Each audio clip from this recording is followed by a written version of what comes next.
Pour parler à Alexandre Dubé, studio à commercial cube.radio ou 1-877-827-2346. 187 Cube Radio. Ouais, c'est vraiment terrible ce qui est arrivé à Montréal-Nord. Là. C'est un homme dans la trentaine qui a perdu la vie. Il y en a 2 autres qui ont été blessés après l'effondrement du rez-de-chaussée d'un immeuble. Un immeuble qui était en rénovation. C'est survenu le 23 septembre dernier. Un édifice de 3 logements. De 3 étages, 10 logements et 2 commerces qui avaient été endommagés par un incendie il y a 2 ans. Il était en rénovation, c'est ce qu'on comprend dans cette histoire-là. Pascal Parent est inspecteur en bâtiment et propriétaire de Batimex. Bonjour, M. Parent, merci d'être là. Bonjour, M. Dubé, ça va? Ça a été quoi votre réaction lorsque vous avez appris cette nouvelle-là, vu ces images-là aussi? La première réaction, probablement, qu'est-ce qui vient à l'idée, c'est manque de compétences. C'est sûr qu'il y a eu un manque de connaissances, un manque de compétences dans ce dossier de construction-là. Comme vous avez dit, on parle d'un immeuble quand même de 10 logements, qui est pas une maison, mais une petite maison résidentielle. Ce que j'ai su, c'est qu'il y a déjà eu un incendie antérieurement. Puis là, il y avait des travaux de rénovation qui étaient en cours. Bon, c'est sûr, j'ai pas été sur les lieux, je peux pas amener un constat réel, mais qu'est-ce que ça peut ressembler? Par contre, c'est que lorsqu'il y a un incendie, généralement, il y a des travaux de décontamination, des travaux de démantèlement. Ça veut dire que les composantes qui ont brûlé ou qui ont été affectées par la fumée sont remplacées ou démantelées. Fait que quand on dit démantèlement, on dit d'enlever des matériaux. Ce que je peux comprendre rapidement, c'est qu'il y a des matériaux qui n'auraient pas dû être enlevés. Puis bon, il y avait des composantes structurales qui étaient porteuses qui ont été enlevées. Puis à ce moment-là, il y a eu un affaissement, un effondrement de plancher.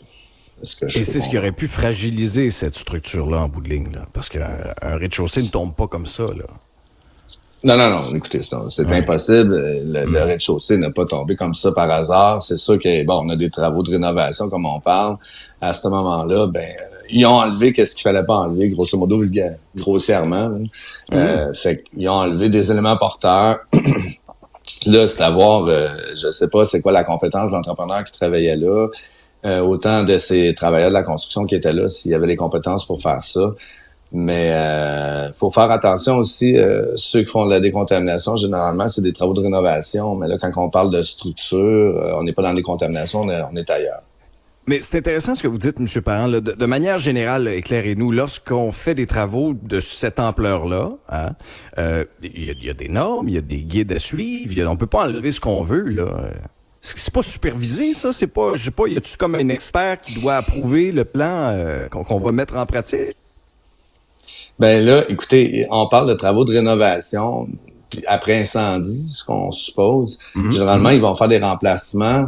Fait que on parle pas d'exemple si on fait un agrandissement où on ajoute une charge à un bâtiment, puis là, il faut faire appel à un ingénieur en structure dans ces moments-là. D'ailleurs, les municipalités vont demander, dès que vous demandez un permis généralement de rénovation, puis ça fait appel à soit vous enlevez une poutre, soit vous faites un agrandissement, soit vous ajoutez une charge. La municipalité va demander automatiquement un plan de vie mis par un ingénieur structure, dont par la suite l'entrepreneur doit suivre les recommandations. En fait, les recommandations sur le plan de vie. Là, on parle de travaux. C'est ça que ce que je sais pas exactement. Si on parle de travaux après sinistre, c'était une autre paire de manches. En fait, on fait pas d'agrandissement, on fait pas de remplacement, on n'arrive pas de poutre. En fait, ils font juste remplacer des matériaux. Généralement, par contre, l'entrepreneur qui fait, tu sais, exemple, je vais vous donner un exemple, faites un remplacement, je sais pas, vous enlevez du placo-plâtre, on s'entend que la licence n'est pas la même que si émise par la Régie du bâtiment du Québec, que si vous faites des remplacements de nœuds porteurs. Là, à ces moments-là, si vous touchez à des murs de structure porteurs, faut que l'entrepreneur en question ait la sous-catégorie qui a le droit, en fait, qui a les connaissances qui lui donnent la permission d'enlever ou de remplacer des murs porteurs à ce moment-là. Puis, généralement, quand on parle de remplacement, là, on parle de remplacement. On parle pas d'enlever. OK? Généralement, exemple, ils ont 2-3 poteaux enlevés qui sont brûlés. Ils vont mettre des poteaux temporaires. Ils vont remplacer les poteaux. Ils vont enlever les poteaux temporaires et ils vont remettre les poteaux permanents en place. Là, qu'est-ce qui s'est passé? Il y a une phase à quelque part qu'on sait pas, on ne connaît pas encore, mais c'est clair, c'est soit qu'ils ont enlevé qu'est-ce qu'il fallait pas enlever ou sinon, ils ont mal supporté temporairement. Puis ça s'est affaissé.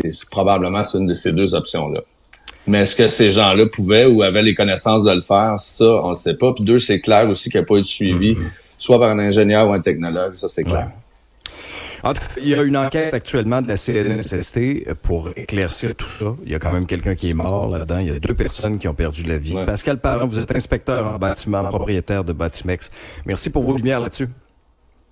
Ça m'a fait plaisir. Bonne journée. Au revoir. Restez connectés. Tout ce que vous avez manqué est disponible sur l'application ou en ligne